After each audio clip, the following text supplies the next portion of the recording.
एक बार महात्मा बुद्ध अपने शिष्यों के साथ तीर्थ यात्रा के लिए जा रहे थे। चलते चलते रास्ते में एक गांव आया। महात्मा ने कहा, आज का विश्राम इसी गांव में करते हैं। ये कहकर शिष्यों सहित उस गांव में चले गए।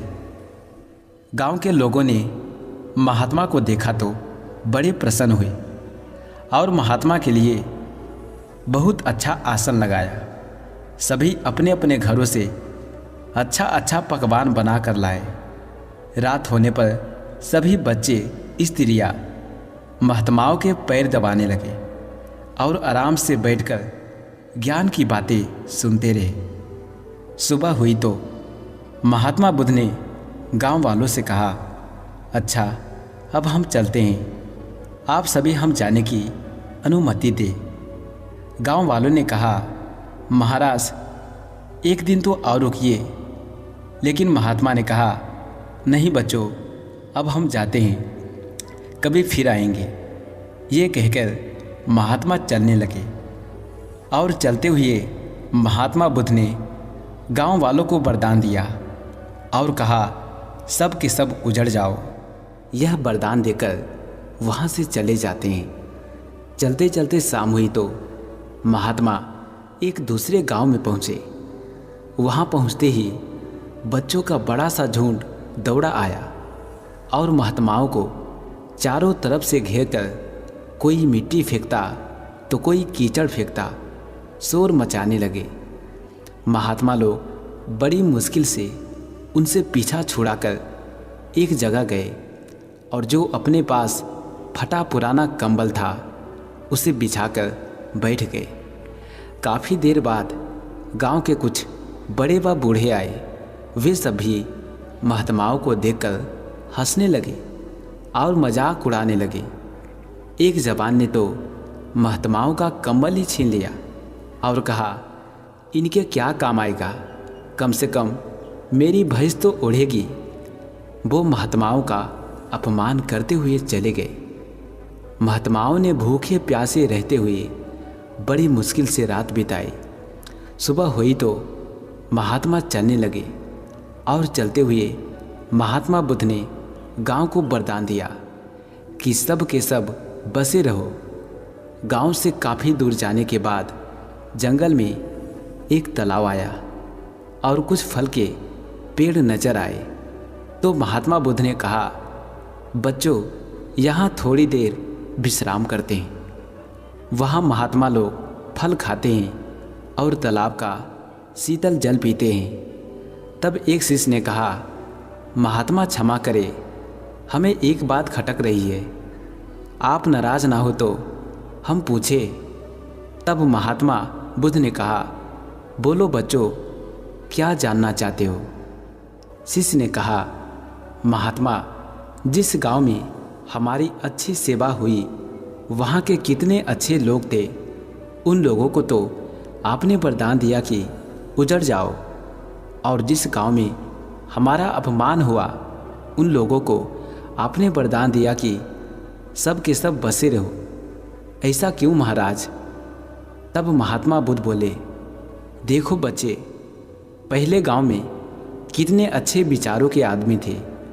वो आदमी उजड़ जाएंगे तो दुनिया के कोने कोने में फैल जाएंगे और जहाँ भी जाएंगे सभी को अच्छे विचार सिखाएंगे। इसलिए मैंने उनको उजड़ जाने का वरदान दिया। और जो दूसरा गांव था वहाँ के लोग पापी बेवकूफ़ थे। वे जहाँ भी जाएंगे तो अन्य लोगों को पाप अन्याय करना ही सिखाएंगे। इसलिए उनका एक जगह ही टिका रहना ठीक होता है। इसी कारण मैंने उनको वरदान दिया कि बसे रहो। महात्मा की बात सुनकर सभी शिष्य अत्यधिक प्रभावित हुए। तो दो वरदान कहानी आपको कैसा लगा, प्लीज़ कमेंट के माध्यम से हमें ज़रूर बताएं। और अभी तक मेरे चैनल को सब्सक्राइब नहीं किए तो प्लीज़ सब्सक्राइब ज़रूर कर लें। तो चलिए इसी के साथ हम अगली कहानी की ओर बढ़ते हैं। एक समय की बात है, भगवान बुद्ध एक दिन वन से जा रहे थे। तभी रास्ते में एक व्यक्ति ज़मीन खोद रहा था। बुद्ध विश्राम के लिए वृक्ष के नीचे बैठ गए। उस व्यक्ति को खोदते खोदते एक कलश मिला। कलश में हीरे जवाहरात भरे हुए थे। उसने सोचा, आज मेरा भाग जाग उठा है। उसने कलश बुद्ध के चरणों में रखा तथा कहा, आपके आशीर्वाद से ही मुझे ये अकूत दौलत प्राप्त हुई है।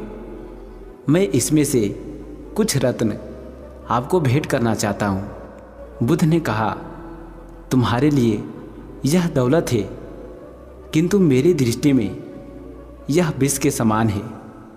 बिना परिश्रम के मिला धन विष होता है। वह व्यक्ति नाराज होकर कलश लेकर चला गया। उसने हीरे जवाहरात को बेचकर संपत्ति खरीदी और धनवान हो गया। किसी ईर्ष्या चालू ने राजा से शिकायत कर दी, जमीन में दबा धन राजकोष का होता है। अमुक व्यक्ति ने उसे निजी काम में लाकर नियम का उल्लंघन किया है। राजा ने उस व्यक्ति को पकड़वाकर बुलवाया और कलश जमा कराने को कहा, तो उसने सच्ची बात बता दी कि मैंने हीरे जवाहरात बेचकर संपत्ति खरीद ली है। राजा के आदेश से उसे परिवार सहित जेल में डाल दिया गया। उसकी संपत्ति जब्त कर ली गई। एक दिन राजा जेल में गए, उस व्यक्ति से भी मिला। उसने कहा, राजन, मुझे जब वो कलश जमीन से मिला तो बुद्ध वहीं थे। उन्होंने मुझसे कहा था कि इसमें रत्न नहीं विष भरा है। यह सुनकर मैंने उनका अपमान किया था। आज जेल में रहकर मुझे अनुभूति हो रही है कि उनकी बात बिल्कुल सही थी। बिना परिश्रम के मिला धन विष होता है। मैं एक बार भगवान बुद्ध के दर्शन कर उनसे क्षमा मांगना चाहता हूँ। राजा ने भगवान बुद्ध को समान राज में आमंत्रित किया। जेल से निकालकर उस व्यक्ति को बुद्ध के पास ले जाया गया। उसने उसके चरणों में बैठकर क्षमा मांगी तथा कहा, आपकी बात बिल्कुल सही थी। कलश में वास्तव में विष था, जिसने मुझे जेल भिजवाया। बुद्ध के आदेश से राजा ने उसे जेल से रिहा कर दिया। उसने उसी दिन से परिश्रम से प्राप्त धन से जीवन यापन शुरू कर दिया। तो दोस्तों, ये कहानी आपको कैसा लगा प्लीज़ कमेंट करके हमें ज़रूर बताएं। तो चलिए हम चलते हैं लास्ट कहानी की ओर। एक दिन गौतम बुद्ध एक वृक्ष को नमन कर रहे थे। तभी देखकर उनके एक शिष्य को बड़ी हैरानी हुई। उनसे पूछा, भगवान, आपने इस वृक्ष को नमन क्यों किया? शिष्य की बात सुनकर बुद्ध बोले, क्या इसको नमन करने से कुछ अनहोनी हो गई? बुद्ध का ये बात सुनते ही शिष्य बोला, नहीं भगवान, ऐसी बात नहीं, किंतु मुझे यह देखकर हैरानी हुई कि आप जैसा महान व्यक्ति इस वृक्ष को नमस्कार क्यों कर रहा है। वो वृक्ष ना तो आपकी बात का जवाब दे सकता है और ना आपके नमन करने पर खुशी दिखा सकता है। इस पर बुद्ध मुस्कुराए और बोले, तुम गलत सोच रहे हो। वृक्ष भले ही बोल ना पाता हो, लेकिन जैसे हर एक व्यक्ति के शरीर की अपनी एक भाषा होती है, उसी तरह से प्रकृति और वृक्षों की भी एक अलग भाषा होती है। अपना समान होने पर ये झूमकर प्रसन्नता और दोनों व्यक्त करते हैं। इस वृक्ष के नीचे बैठकर मैंने साधना की। इसकी पत्तियों ने मुझे शीतला दी, धूप से मुझे बचाया। इसके प्रति व्यक्त करना मेरा है। सभी को प्रकृति के प्रति हमेशा कृतज्ञ बने रहना चाहिए, क्योंकि प्रकृति ही हमें सुंदर और सुघड़ जीवन देती है। फिर शिष्य को वृक्ष की ओर देखने का इशारा करके बुद्ध बोले, तुम जरा इस वृक्ष की ओर देखो कि इसने मेरे धन्यवाद को कितनी खूबसूरती से लिया है और जवाब में मुझे झूम कर बता रहा है कि आगे भी वो सभी की यूं ही सेवा करता रहेगा।